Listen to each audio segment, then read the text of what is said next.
Hello बच्चों, मैं doctor राजकुमारी शर्मा आज आपके समक्ष भाषा और समाज की चौथी इकाई पर मैं बात करूंगी। भाषा और सर्वेक्षण से हमारा क्या अर्थ है? भाषा और सर्वेक्षण में भाषा की किस तरह से उपयोगिता या उसका महत्व तथ्यों और आंकड़ों के आधार पर बताया गया है। सर्वेक्षण का अर्थ है आधिकारिक निरीक्षण करना अथवा अर्थ निर्देशन तथा प्रश्नावली विधि द्वारा जनमत के मापन से है। कहने का तात्पर्य यहाँ पर यह है बच्चों कि भाषा अपनी क्षेत्रीय बोलियों और उनकी उपबोलियों का रूप वर्णित होता है। भाषा का भौगोलिक विस्तार जितना व्यापक होता है उसी अनुपात में उसकी बोलियों और उपबोलियों पर भी उसका प्रभाव यदा कदा रूप से पड़ता हुआ दिखाई देता है। किसी भी भाषा का क्षेत्र विस्तार कई प्रांतों अथवा कई क्षेत्रों में भी हो सकता है।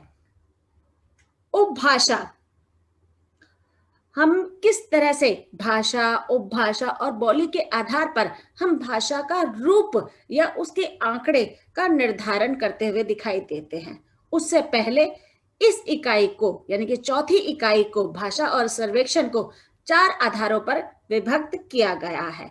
सर्वप्रथम हम इसमें देखेंगे भाषा सर्वेक्षण स्वरूप और प्रविधि, दूसरा है भाषा नमूनों का सर्वेक्षण, तीसरा है भाषा नमूनों का विश्लेषण और चौथा है भाषा का नवीन प्रयोग कि किस तरह से सर्वेक्षण में ये चीजें उपयोगिता के आधार पर कारगर सिद्ध होती हैं। भाषा का अर्थ, इससे पहले की वीडियो में मैंने आप लोगों को भाषा का अर्थ, उपभाषा और क्षेत्रीय बोली का वर्णन करते समय भाषा का विस्तार बताने की पूरी कोशिश की थी। भाषा की पहचान हम किस तरह से कर सकते हैं कि भाषा किसी समृद्ध या सशक्त माध्यम के द्वारा अपने मौखिक और लिखित कारणों के द्वारा उसे अभिव्यक्त किया जा सकता है। कहने का अर्थ है भाषा वह सशक्त माध्यम है जिसके द्वारा मनुष्य अपने भावों विचारों का आदान प्रदान या तो बोलकर करता है या लिखकर करता है। जैसे हमारी भाषा है, हिंदी है, संस्कृत है, अंग्रेजी है, उर्दू है, ये सारी भाषाएं हैं। भाषा भूगोल, बोली और सामाजिक व्यवस्था और व्यवहार के आधार पर किस तरह से बोली जाती है। कहने का तात्पर्य है भाषा की पहचान उसकी भाषिक गुणवत्ता, क्षेत्र या प्रांत के आधार पर नहीं होती।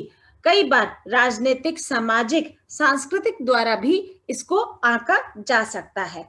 भाषा भूगोल, बोली विज्ञान और सामाजिक बोली विज्ञान के आधार पर हम किस तरह से भाषा का अर्थ स्पष्ट करते हुए नजर आते हैं।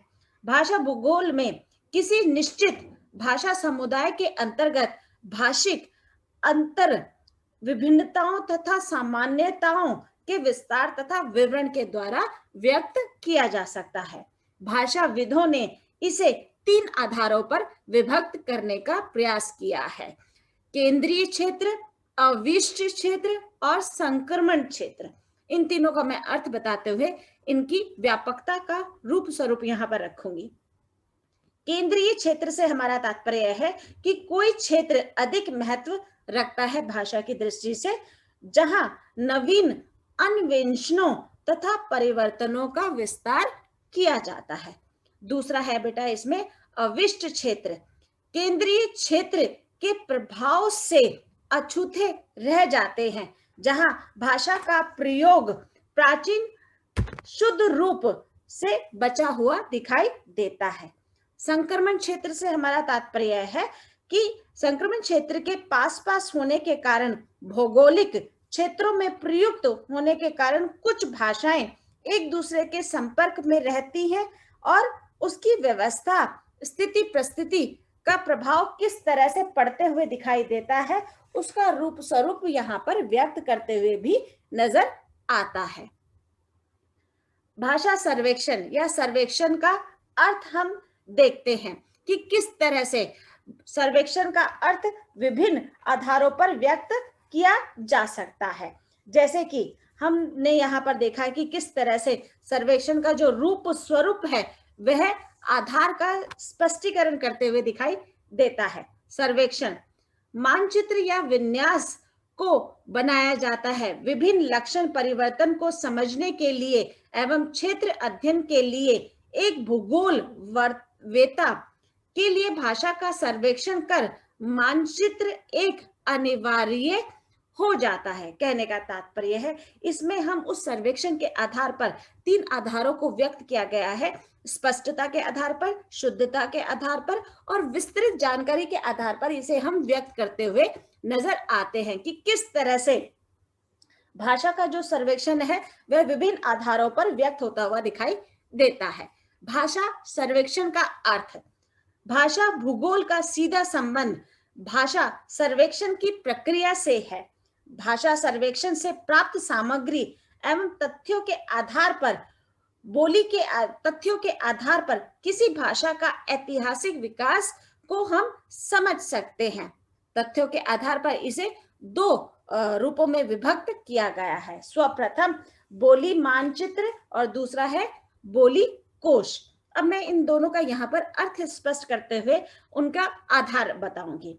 बोली मानचित्र से हमारा यहाँ तात्पर्य है जहां पर बोली के आधार पर हम देखते हैं कि मानचित्र में किस जगह किन किन बोलियों का रूप स्वरूप दिखाया गया है।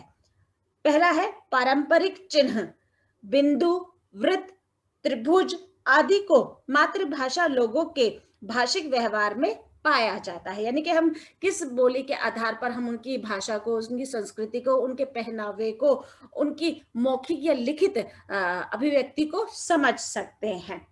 दूसरा है दूरी को मापने के लिए सेंटीमीटर, किलोमीटर के आधार पर हम उनका एक तरह से अवलोकन करते हुए दिखाई देते हैं। तीसरा है दिशा निर्देश, यानी कि तौर तरीकों में किस तरह से एक बोली दूसरी बोली से अपने रूप स्वरूप के आधार पर अभिव्यक्त होती हुई दिखाई देती है। चौथा है रंगों का प्रयोग। हम देखते हैं कि अलग अलग बोली में अलग अलग प्रकार के रीति रिवाजों के आधार पर अनेक रंगों का रूप स्वरूप दिखाई देता है। दूसरा है बेटा इसी का शब्द परक मानचित्र। बोली मानचित्र के 4 आधार मैंने स्पष्ट किए हैं, दोबारा से सुन लीजिए। पारंपरिक चिन्ह, दूरी के आधार पर, दिशा निर्देश के आधार पर और रंगों के आधार पर। दूसरा है इसका शब्द परक मानचित्र, वस्तु के या भाव के लिए विभिन्न शब्दों का प्रयोग इसमें किया जाता है। तीसरा है रूप क्रियात्मक मानचित्र, ये व्याकरणिक रूप या क्षेत्रीय वितरण के आधार पर अभिव्यक्त किया जाता है। दूसरा है इसमें बेटा बोली कोश। बोली कोश से हमारा तात्पर्य है कि अलग अलग बोली के अलग अलग कोशों का निर्धारण किया गया है, उसके आधार पर हम उनके जो प्रसिद्ध शब्द है उनका अर्थ जान सकते हैं, साथ ही साथ हम शब्दों के द्वारा पूर्ण रूप से बोली को समझ सकते हैं और उसे अभिव्यक्त भी कर सकते हैं कोश के माध्यम से, क्योंकि कोश हमारे ज्ञान को विस्तृत करता है, व्यापक आधार प्रस्तुत करता है, इसलिए कोश को जानना अत्यंत आवश्यक है। रिश्ते नाते की शब्दावली, व्यवसायिक शब्दावली, धार्मिक, सांस्कृतिक, खान पान, वेशभूषा, पहनावा, त्योहारों, संस्कारों, महात्माओं, साधुओं की भाषा का रूप स्वरूप बोली के अंतर्गत अभिव्यक्त होता है। उसके द्वारा हम अपने ज्ञान का, अपने व्यक्तित्व का, अपनी व्यवस्था का विकास करने में वहां पर सक्षम होते हुए दिखाई देते हैं। इसमें बेटा है अगला है व्याकरण। व्याकरण से हमारा यह तात्पर्य है कि हम व्याकरण के आधार पर किस तरह से चीजों को, नियमों को, सिद्धांतों को समझकर उस बोली में एक तरह से साक्षात्कार कर उसे जान सकते हैं, अभिव्यक्त कर सकते हैं। इसलिए हमें इन आधारों के द्वारा भाषा सर्वेक्षण का रूप समझ में अच्छे से आ जाता है, जिसके कारण हम इस प्रकार की गतिविधियों को करने में स्वतः वहां पर उपस्थित होते हुए दिखाई देते हैं। कहने का तात्पर्य बेटा यहाँ पर है कि हम किस तरह से बोली या सर्वेक्षण या भाषा उपभाषा को समझते हुए दिखाई देते हैं, जिसके द्वारा हम अपनी अभिव्यक्ति को व्यक्त करते हुए भी दिखाई देते हैं। भाषा सर्वेक्षण स्वरूप और प्रविधि। स्वरूप का अर्थ है किसी भी भाषा या उपभाषा, बोली या किसी भी विषय के अर्थ स्वरूप के रूप में विद्वानों द्वारा क्या अभिव्यक्ति व्यक्त की गई है, यानी कि उसका किस प्रकार से ढांचा आकार तैयार किया जा सकता है। प्रविधि का अर्थ यहाँ पर है बेटा कि किस तरह से हम उसे विभिन्न विधियों के द्वारा उसके रूप स्वरूप को अभिव्यक्त कर सकते हैं। उसमें हम तथ्यों का रूप स्वरूप देखते हुए नजर आते हैं, आंकड़ों के द्वारा हम उसकी पूर्णतः जानकारी एकत्र करते हुए भी दिखाई देते हैं। भाषा सर्वेक्षण का स्वरूप और प्रविधि। भाषा सर्वेक्षण किस आधार पर अध्ययन किया जाता है? मानचित्र को प्रकट करने के लिए हमें 3 रूपों का, मैंने यहाँ पर अभी आपको बताया था पहले, कि स्पष्टता का आधार होना अत्यंत आवश्यक है, शुद्धता उसमें होनी चाहिए, चाहे उच्चारणगत हो या वर्तनी के आधार पर अभिव्यक्त हो, व्यापक जानकारी के आधार पर भी हम उसको व्यक्त करने का स्तर वहां पर रख सकते हैं। भाषा सर्वेक्षण से प्राप्त आधारों एवं तथ्यों पर किसी भी भाषा का भौगोलिक और ऐतिहासिक विकास को समझा जा सकता है। किसी भाषा के उस क्षेत्र विशेष से है जिसमें भाषिक स्तर सहज रूप से पारस्परिक बोधगम्यता बनी रहती है, यानी कि जब भी हम किसी भाषा का प्रयोग करते हैं, सर्वप्रथम हम उसके सारे स्थिति परिस्थितियों को देखकर तब उसका आधार स्पष्ट करते हुए दिखाई देते हैं अभिव्यक्ति के स्तर पर। तो हमने देखा कि किस तरह से यहाँ पर भाषा का जो रूप स्वरूप है वह विभिन्न रूपों में एक तरह से बदलता चला जा रहा है। बोली में परिवर्तन हम देखते हैं कि हमारे यहाँ पर 16 बोलियों का प्रावधान है। अनुच्छेद के अनुसार पहले हमारे 8वीं अनुसूची में हमने देखा कि 17 बोलियां थी, पर उसमें से एक जो बोली है वह भाषा के समकक्ष आकर अपनी पहचान या अपनी अस्मिता बनाने में कामयाब दिखाई देती है। तो बोली से हमारा तात्पर्य है कि हम उस क्षेत्र या प्रांत में उस आधार पर अपनी मातृभाषा के आधार पर अपनी अभिव्यक्ति को व्यक्त करते हुए दिखाई देते हैं। जैसे मैंने अनेक प्रकार की आपको बोलियों का जहाँ रूप बताया है, जैसे पश्चिमी हिंदी में हम देखते हैं कि हरियाणवी है, बुंदेली है, या फिर हम ब्रज में देखते हैं ब्रज भाषा है, अवधी है, छत्तीसगढ़ है, छत्तीसगढ़ी है, या फिर हम देखते हैं पहाड़ी में हम भाषा का रूप स्वरूप बोली के आधार पर भी व्यक्त करते हुए नजर आते हैं। भाषा के सर्वेक्षण का इतिहास को हम ब्रिटिश काल के विद्वान ग्रियर्सन के अनुसार देखने का रूप स्वरूप रखते हैं। जो ये विद्वान ग्रियर्सन का यहाँ पर जो प्रयोग किया जा रहा है या उनकी बातों या उनके आधारों, उन तथ्यों का प्रयोग किया जा रहा है, इन्होंने हिंदी के इतिहास में भी अपनी महत्वपूर्ण भूमिका निभाई काल विभाजन के दौरान। तो भाषाओं के विश्लेषण, भाषाओं के विकास की रूपरेखा, 364 भारतीय भाषाओं और बोलियों का सर्वेक्षण किया गया। यह विभाजन 1894 या 1928 के बीच में माना जाता है। भाषा और बोलियों के सर्वेक्षण के 3 आधार यहाँ पर प्रस्तुत किए गए हैं।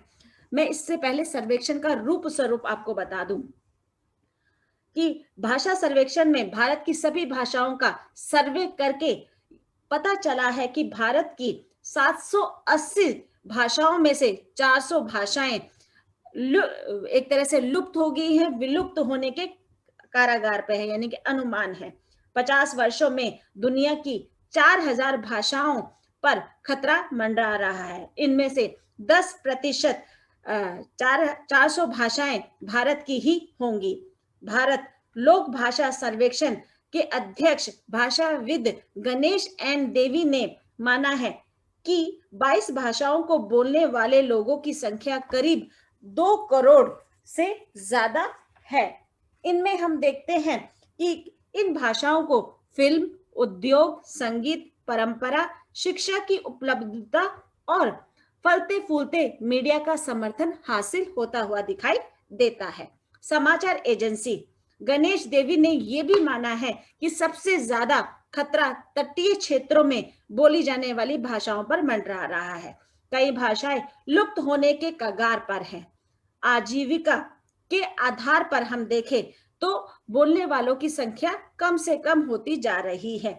अन्य प्रांतों के आधार पर कॉर्पोरेट जगत में भाषा लगातार समुदायों की रूप में प्रयुक्त होती हुई नजर आ रही है। जैसे हम देखते हैं कि मछली या मछुआरा जो उद्योग है वह एक तरह से कहीं ना कहीं कम होते जा रहे हैं। दुनिया में 780 भाषाओं का सर्वेक्षण किया गया। सर्वे में अनेक ऐसी भाषाओं के बारे में पता लगा या पता चला जिन्हें 10,000 से भी कम लोग बोलने वाले हैं। 100 भाषाओं के बारे में पहले ही सर्वेक्षण हो चुका है। 300 भाषाओं के बारे में उन्हें बोलने वाले समुदाय से बाहर कोई अध्ययन नहीं हुआ, यानी कि उन पर कोई शोध नहीं हुआ है। अरुणाचल प्रदेश में 90 भाषाओं का पता चला। असम में 55 भाषाओं का पता चला। भाषाओं का प्रयोग 5 कारणों से दिखाई देता है। सर्वप्रथम कार्यस्थल पर दिखाई देता है, भूगोल के आधार पर दिखाई देता है, राजनीतिक के आधार पर, इतिहास के आधार पर, और बाहरी समुदाय या बाहरी प्रभाव समुदायों का सामाजिक संगठन के आधार पर प्रयोग दिखाई देता है। भाषा को मान्यता ना देने वाले संबंधी अपने कानून में फेरबदल तो करते हैं, पर इन भाषाओं की विविधता पर कोई भी बल नहीं दिया जा रहा। कहने का तात्पर्य है इनको बचाने के लिए कोई भी कार्य नहीं किया जा रहा। अनेक प्रकार की जो भाषाएं हैं वह विलुप्त होती चली जा रही है, और इस पर ना समाज का ध्यान है ना किसी और का ध्यान यहाँ पर केंद्रित होते हुए दिखाई दिया है। सरकार इसमें कदम उठाए जाए, ज्यादा से ज्यादा भाषाओं को मान्यता दी जाए। जैसे मैंने आपको पहले भी बताया कि हमारी राष्ट्रभाषा जो हमने मान लिया है, हिंदी को भी अभी मान्यता प्राप्त नहीं है, पर हम भारतीय होने के कारण हमने सर्वप्रथम ये अधिकार अपने आप को या अपने समाज को दे दिया है कि वह किस तरह से हमारी हिंदी को राष्ट्रभाषा के रूप में घोषित कर दिया जाए। 1961 के भाषा सर्वेक्षण में 1652 भाषाओं की सूची, 1971 की भाषा सर्वेक्षण में भाषा सिमटकर केवल 182 ही रह गई। 2010 में 320 भाषाओं के बारे में बताया गया। भाषा के साथ उसकी लिपि भी होनी चाहिए, अन्यथा उसे भाषा नहीं बोली मान लिया जाएगा। दुनिया में लगभग 6,000 भाषाओं में से 300 भाषाओं की लिपि है। भाषाएं हमारी सांस्कृतिक विशिष्टता को बोध कराती है, साथ ही आर्थिक दृष्टि से हमारी संपन्नता में भी कार्यरत दिखाई देती है। तो इस आधार पर हम देखते हैं कि भाषा का जो सर्वेक्षण है वह किस तरह से दिन प्रतिदिन उन भाषाओं के प्रति जो एक संकट, एक खतरा मंडरा रहा है, उसे हमें दूर करने का संभवतः प्रयास करना चाहिए। जैसे कि भाषा और बोलियों के सर्वेक्षण में 3 आधारों पर हम व्यक्त करते हुए दिखाई देते हैं। मानक अनुवाद के आधार पर, स्थानीय बोलचाल के आधार पर, और शब्दों और वाक्यों के आधार पर। हम देखते हैं मानक से हमारा तात्पर्य यह है कि समय के साथ साथ भाषा के शब्दों या अक्षरों में कई प्रकार के भ्रम उत्पन्न हो जाते हैं। उनको दूर करने के लिए हमें समाचार पत्र, प्रशासनिक कार्यों में प्रयुक्त की जाने वाली भाषा या केंद्रीय निर्देशालय द्वारा संशोधन की गई भाषा के आधार को ही हम मानक भाषा के अंतर्गत रख सकते हैं, और इसमें हम पुख्ता रूप में उसके सटीक अर्थों का प्रयोग भी करते हुए नजर आते हैं। स्थानीय बोलचाल के आधार पर, यानी कि जो हमारे हम जिस समाज में रहते हैं, हम जिस प्रांत में रहते हैं, जिस क्षेत्र में रहते हैं, वहां पर हम अपनी भाषा का जो रूप स्वरूप है उसे व्यापक रूप में एक तरह से विस्तृत करना चाहिए, क्योंकि हमें ये कभी भी इस तरह का शर्म नहीं आनी चाहिए कि हम हिंदी बोलते हैं। हमें गर्व से हिंदी बोलना चाहिए, क्योंकि यही हमारी पहचान है। शब्दों और वाक्यों के आधार पर हम देखते हैं कि किस तरह से शब्दों और वाक्यों के आधार पर जो अर्थ गर्भित होता हुआ दिखाई देता है, उसमें उस पूरे वाक्य की गरिमा को भी ध्यान में रखा जाता है। जब भी हम भाषा सर्वेक्षण के आधार पर देखते हैं कि कई शब्द एक तरह से मर गए हैं, विलुप्त होते जा रहे हैं, या वाक्यों का हमें ढंग से प्रयोग करना नहीं आ रहा है, तो हमें मानक वर्तनी के अनुसार उन शब्दों, उन वाक्यों के आधार पर अपनी अभिव्यक्ति को व्यक्त करना आना चाहिए। भाषा का नवीन प्रयोग हम देखते हैं। अभी मैंने आपको भाषा सर्वेक्षण के बारे में बताया है कि किस तरह से इन नमूनों के आधार पर हम इन रूपों को व्यक्त कर सकते हैं। जैसे इन नमूनों में जॉर्ज ग्रियर्सन ने विभिन्न भाषाओं और बोलियों की व्याकरणिक व अन्य विशेषतागत लक्षणों की पहचान करके भाषाओं का संक्षिप्त परिचय उपलब्ध कराया है, जिसमें इनकी विभिन्न बोलियों के भेद हैं, बोलने वालों की संख्या है और भाषागत व्यवहार और उसके प्रयोग का भी साहित्य इसमें दिया गया है भाषा सर्वेक्षण में। 1917 में भाषाविद हाफे के माध्यम से ग्रियर्सन ने भारत में विभिन्न प्रदेशों की सरकारों को कहा है कि स्थानीय बोलियों के नमूनों को दर्ज किया जाए। आम बोलचाल की भाषा में किस तरह से बदलाव आ रहे हैं उसके भी नमूनों को प्रस्तुत किया जाए, तभी उसमें एक रूप स्वरूप या किस तरह की कमी है या किस तरह के सुधार की गुंजाइश है उसको वहां पर देखना अनिवार्य रूप से समर्थ हो जाता है। लास्ट इसमें है भाषा का नवीन प्रयोग, कि भाषा का नवीन प्रयोग हम कैसे कर सकते हैं। भाषा का प्रयोग कभी भी एक जैसा नहीं होता है, उसका प्रयोग हर वक्त, हर समय, हर बार बदलता हुआ दिखाई देता है। आप ये खुद अनुभव करेंगे कि आप जिस वाक्य को बोलते हैं, अगर आपको वही वाक्य दोबारा बोलना पड़े तो आप गंभीरता से देखिएगा, चिंतन कीजिएगा, मनन कीजिएगा कि आप देखिए उसमें फेर बदल करके बोलते हुए दिखाई देते हैं। वही वाक्य आप एकदम सटीक रूप से दोबारा नहीं बोलते हुए दिखाई देते। तो ये भाषा का नवीनीकरण ही है, जिसे हम एक बार जिस शब्दों का प्रयोग करते हैं उसमें संभवतः कुछ नए शब्दों को जोड़कर हम उसका दोबारा से पुनः प्रयोग करते हुए भी दिखाई देते हैं। भाषा का नवीन प्रयोग। केंद्रीय हिंदी संस्थान में भाषा में नवीनीकरण एवं प्रसार के अनुसार मानक भाषा के प्रयोग के लिए सतत जागरूक रखने का प्रयास किया है। कहने का तात्पर्य कि केंद्रीय हिंदी निर्देशालय या संस्थानों ने हिंदी भाषा में क्या क्या परिवर्तन आए हैं, उनमें किस तरह से सुधार किया जा सकता है। बच्चों, इस वक्त मैं आपके सामने रूबरू नहीं हूं। अगर मैं क्लास इस वक्त ले रही होती आपके सामने रूबरू होके, तो मैं ब्लैक बोर्ड पे या व्हाइट बोर्ड पे आपको समझाती कि किस तरह से शब्दों में जो नवीनीकरण आ रहा है उसके द्वारा हमें एक नए बोध का ज्ञान भी प्राप्त हो रहा है।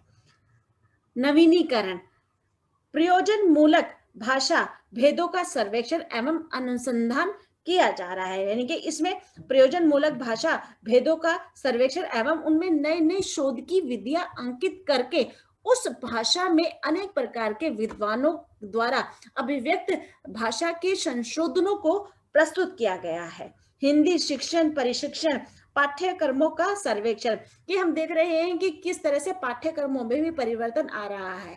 अब हम देखते हैं कि सहज सरल शब्दावली का प्रयोग करके पाठक को, श्रोता को उस भाषा के अनुकूल एकदम तैयार किया जाता है और उसमें सरल से सरल सामग्री का वहां पर प्रयोग किया जा रहा है। तो ये सर्वेक्षण के आधार पर पता चला है। उद्देश्यों के आधार पर हम देखते हैं कि हिंदी भाषा एवं साहित्य के उच्चतर भाषा विज्ञान, भाषा के विविध पक्षों पर संगोष्ठी हो रही है, कार्यशालाएं हो रही है एवं प्रसार, व्याख्यान आदि कार्यक्रमों का भी वहां पर आयोजन होते हुए दिखाई दे रहा है। यानी कि भाषा के रूप को हम किस तरह से बढ़ा रहे हैं, हिंदी का हम किस तरह से प्रचार प्रसार कर रहे हैं, उसके आधार पर हम अनेक प्रकार के कार्यशाला करते हुए दिखाई देते हैं, संगोष्ठी करते हुए दिखाई देते हैं, सेमिनार करते हुए दिखाई देते हैं और अनेक प्रकार के व्याख्यानों द्वारा भी हम भाषा का जो रूप स्वरूप है उसे समझाने की चेष्टा करते हुए वहां पर नजर आते हैं। तो इन आधारों पर हम देखते हैं कि भाषा का जो नवीन प्रयोग है वह दिन प्रतिदिन बढ़ता चला जा रहा है, जिसके आधार पर हम देख रहे हैं कि यह परिवर्तन व्यक्ति के लिए कितना सुखद रूप से दिखाई दे रहा है।